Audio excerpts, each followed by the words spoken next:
order. Bylaw number 9323. Yes, I'll introduce this one, Dr. McGinn.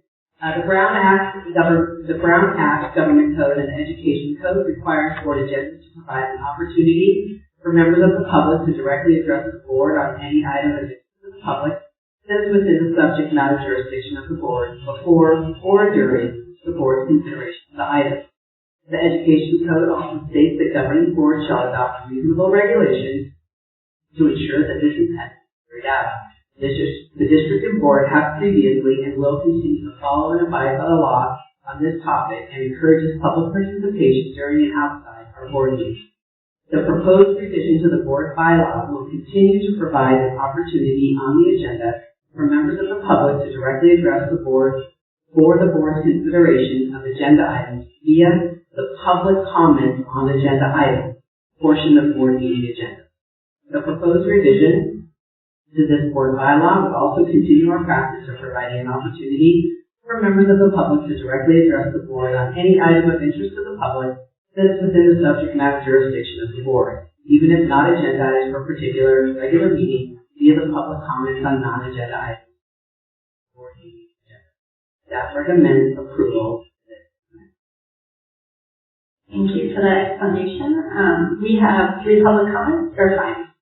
We have 6 public comments on this item. All right. Close the numbers. First person is Sandra Martinez.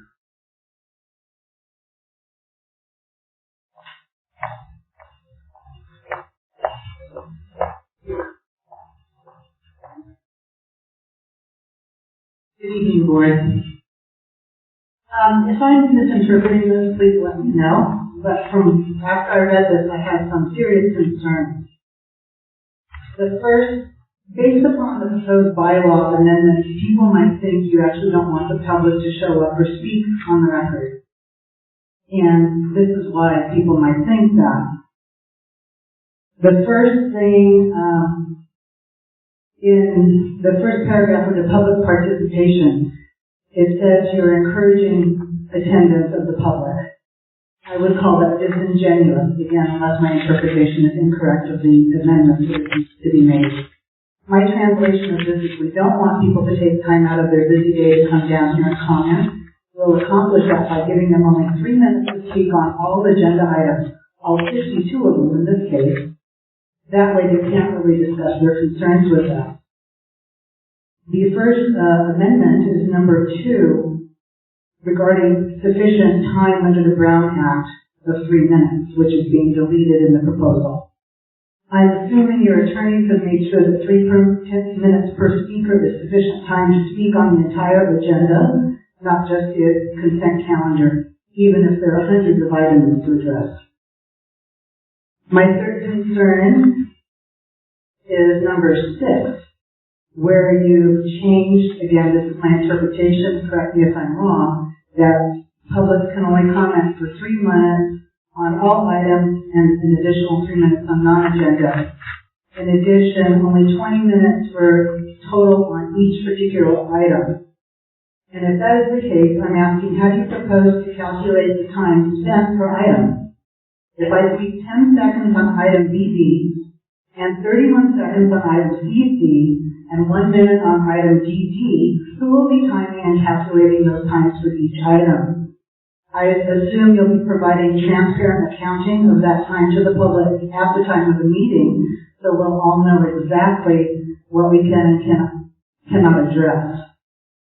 So based upon the amendments here, I really suggest you do not approve it. And I repeat what I initially said. One might really think you don't want public to participate in board meetings. And then that would make the public wonder why. Thank you for your time. Thank you. Next speaker, Paul Haley.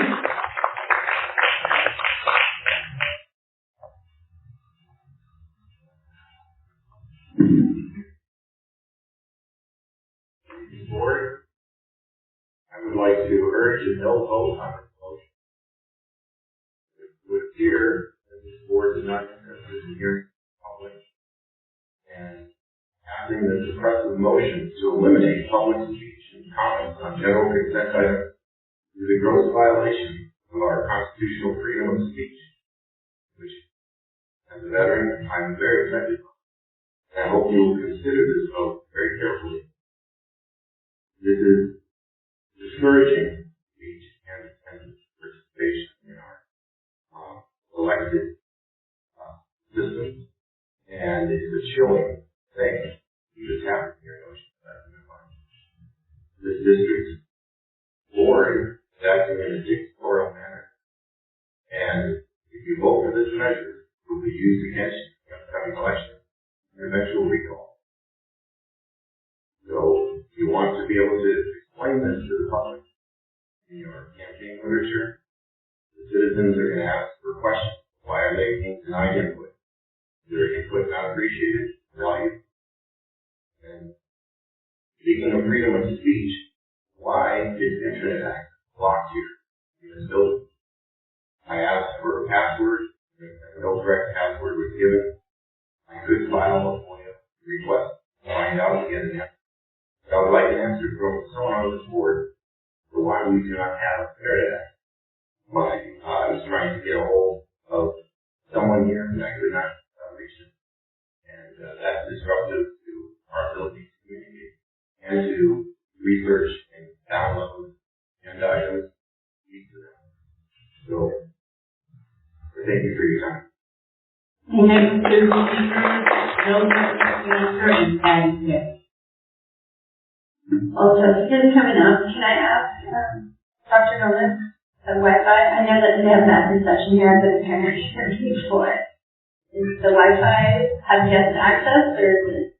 I'd like to you have my gravel piece if you don't mind. I'm not sorry, Mr. Mr. Gravelin. We're putting you on the spot.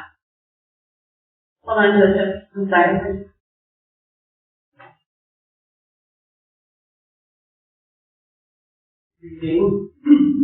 The password is Oceanside22. That's Oceanside with capital O, 22. We weren't allowed to leave it open, an open network, for cybersecurity purposes, and E-Rate doesn't allow open networks, so we have to close it. The password, Oceanside22. Alright. Thank you. I understand that. But yeah, the cell reception is horrible. Alright. Thank you. Sorry to be on the spot. Alright. You ready, Joseph? Yes. Good evening, board members. I have probably been speaking and sharing truth at these meetings for quite some time now, and so have many others who I have seen speak tonight. We have gladly shared truth, and we have attempted to encourage you board members to step up and not force agendas on innocent children who truly do not know any better. The lead should be chosen by a child on their own and not shoved in their faces 5 days. I understand that when a child is dropped off at a school, they should expect to be at or in a supportive public space amongst their fellow children where they can gladly make friends, build community with others, as well as have an opportunity to simply enjoy their childhood. Joseph, are you speaking to the item about the violence? Yes, I am. Okay. I'm getting to that.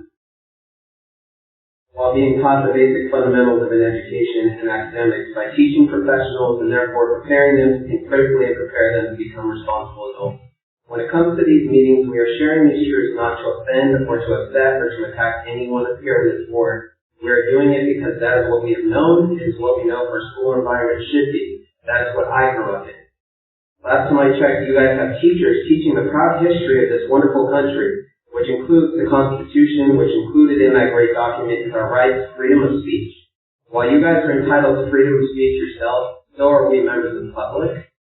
If you have teachers teaching about freedom of speech and try and take it away from the parents and the public, you would then be lying to children, which isn't right. I encourage you guys to strongly consider these truths, and I encourage myself a no motion on this. Thank you for your time. Thank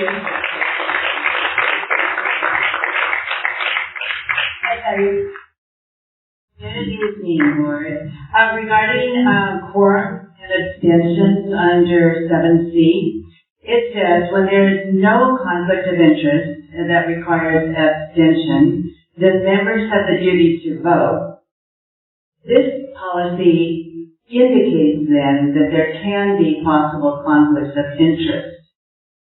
I say that a board member who has received campaign funds and backing from the Union of Teachers, or the teachers, should certainly abstain from voting on teachers' salaries. Wouldn't you find that a conflict of interest, Board? How many of you present have not received teacher or union funds? Mr. Blessing, I do have a paper that said you received 6,000 the last election. Yes. Yeah, excuse me, your campaign did for posters. You received money. I have the paper. I'll show it to you. Okay, I'll show it to you. I'll show it to the whole board. Public participation under that item. Number 4, board members or staff may respond to public questions on non-agenda items. Why have we been told that you cannot comment on them? But I see that someone read this resolution, so you're responding a little bit more tonight, but those are agenda items. So if you were told not to respond on non-agenda items, I want to know by whom. Number 6, speakers are to be allowed 3 minutes total on agenda items, including consent items. This is a direct violation of California Code on Meetings number 54954-3, and that states, every agenda for regular meetings shall provide opportunity for the public to directly address the legislative body on any item of interest. Therefore, if you do vote for this revision, you are directly violating state law. Often there are several items in the consent agenda that we would like to discuss but cannot if you vote for this revision. We also suspect that several items are purposely being added to the consent section purposely to limit our questions and to get passed with one vote. Remember, a vote for this violates your California state law, legislative law. Thank you.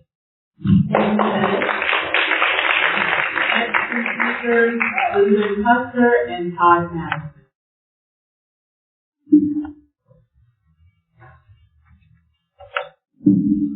Good evening.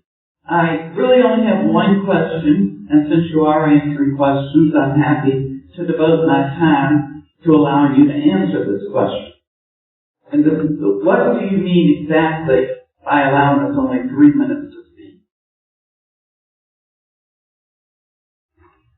We need clarification. Yeah, go ahead.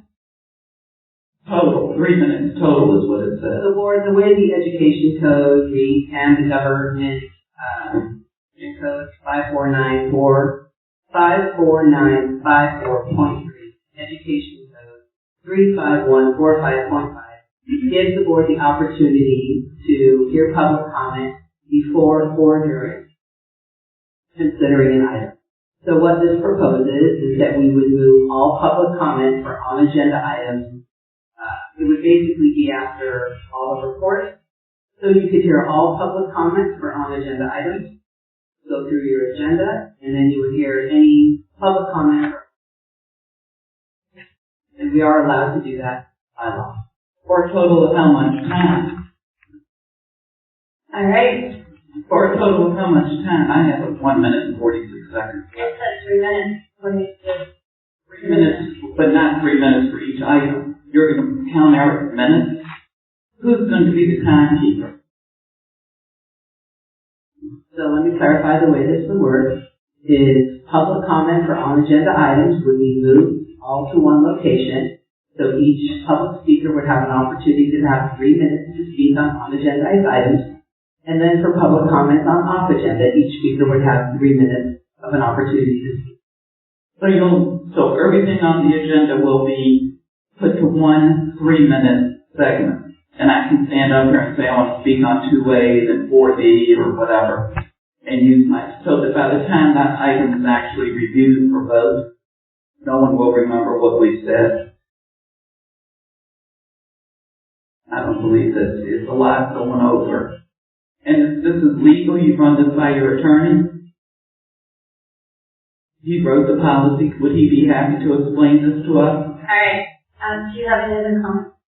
No, but I'm still at 36 seconds. Yeah, once again, it's at our discretion whether we're gonna answer. Okay, so public participation outside the board meeting, you said that earlier. In the board meeting or out of the board meeting, you'll have public participation. I'm not sure what you're asking. So we can meet with you outside of the board meeting if you limit our public participation to You can always meet with board members. But they won't take our meetings, that's the problem. That's at our discretion. So it's not at our discretion who we can meet with. It's totally at your, if you don't want to hear from us, you don't have to meet with us. Or let us speak here.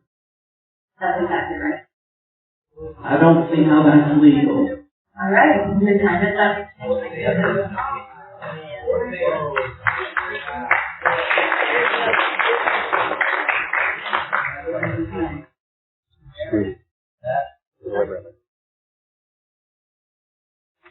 I think you're up. Wow. So I had something to say here, but I can't believe what I just heard. The level of complete disdain for public input. Completely. I mean, I can't believe that you think that limiting public comment to 3 minutes for the entire agenda is somehow acceptable. There's legal and there's right. The Japanese internment was legal. Was it right? Separate but equal was legal. Was that right? No. This is ridiculous. This is absolutely ridiculous. I mean, you can tell by the comments here that people are confused over the language. You know, that was not clear to me that it was going to be that way.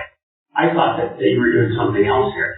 But the very idea that you're not going to allow people to speak individually on each individual item, as we've done historically, and as is done historically through pretty much every district in San Diego County, if not the state, is absolutely unacceptable. I can't believe, how can anybody really accept that? All right, and to remind you of Norm number 3, I want to hear what Mr. Madison has to say. Thank you. But it baffles me.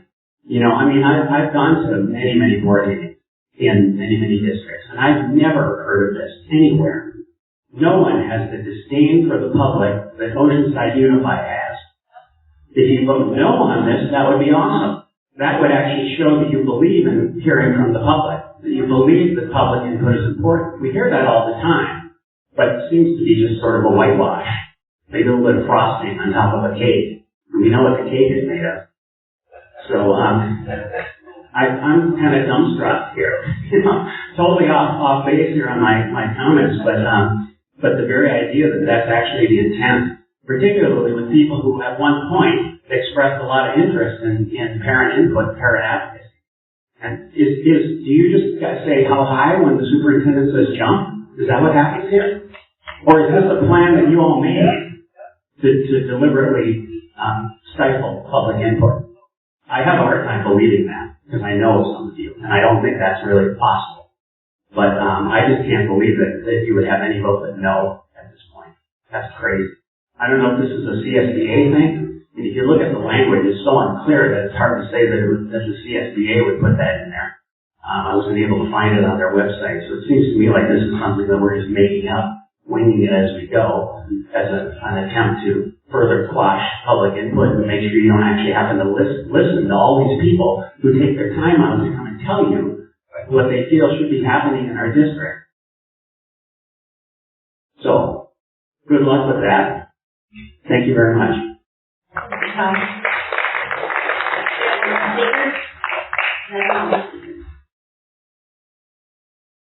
Board discussion? So we had two items tonight in which we had a public hearing that no one spoke at.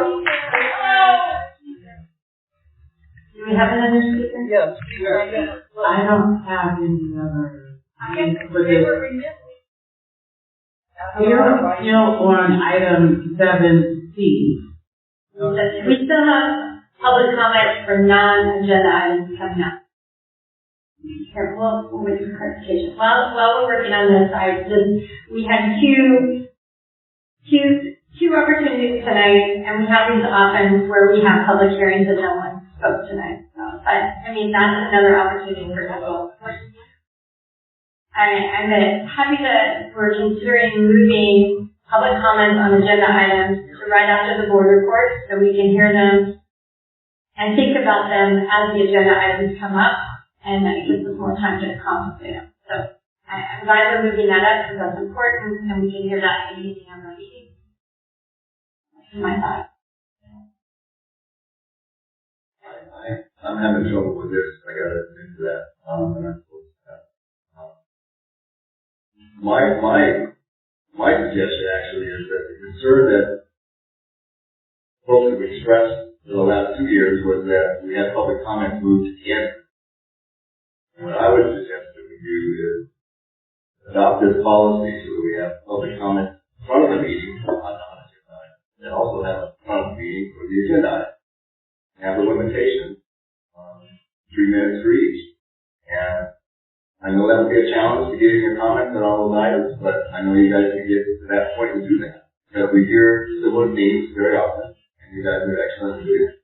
We also have very open communications by email, text, and other means. Meetings, if you want to have meetings, no one has me to meet with them.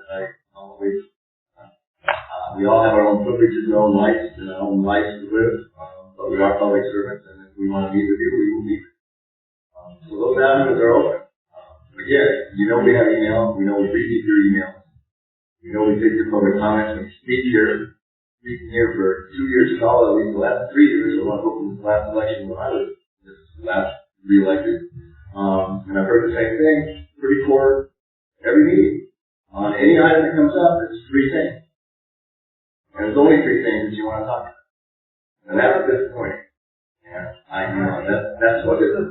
It's very, very difficult to change every subject. So, at any rate, that's all I can mention. I would feel that, and I know the chair's responsibility is the one the superintendent to set the agenda and where items appear, but I would strongly encourage to adopt this policy that we also consider public comment items up to agenda items. So the public can come here at 6:15. We do our oral reports, and then they comment, and leave. They want to, they can say. Take that into consideration. Yeah, I'm going to move down and make a motion. I'll second that motion. Yeah. Alright. Any other comments, questions? Alright, I'll call for the vote. Everyone in favor of voting for item C, the adoption of amended board bylaw number 9323, say aye. Aye. We're voting on it, bringing it Yeah, so what I'll do, so what I heard is first motion and a second, and Mike made the request to, with this, move public comment for on-agenda items to the front after board report, and public comment for off-agenda items also to the front. I'm not including that in my motion. Yeah, okay, you're just kind of putting that on the side, and I'll make sure that Raquel has that information when I do agenda directly. Secondly, I think in my motion I did intend to also waive first reading. It's a motion to approve the policy as is, waived so it becomes effective, as we've been doing for the last year and a half. I'll make a second. Any more questions? Thank you, Nancy, for that clarifying question. Alright, call for the vote. All in favor of adopting item C, the adoption of amended board bylaw number 9323, say aye. Aye. Motion carries. Moving on to item 8, public comment on non-agenda items.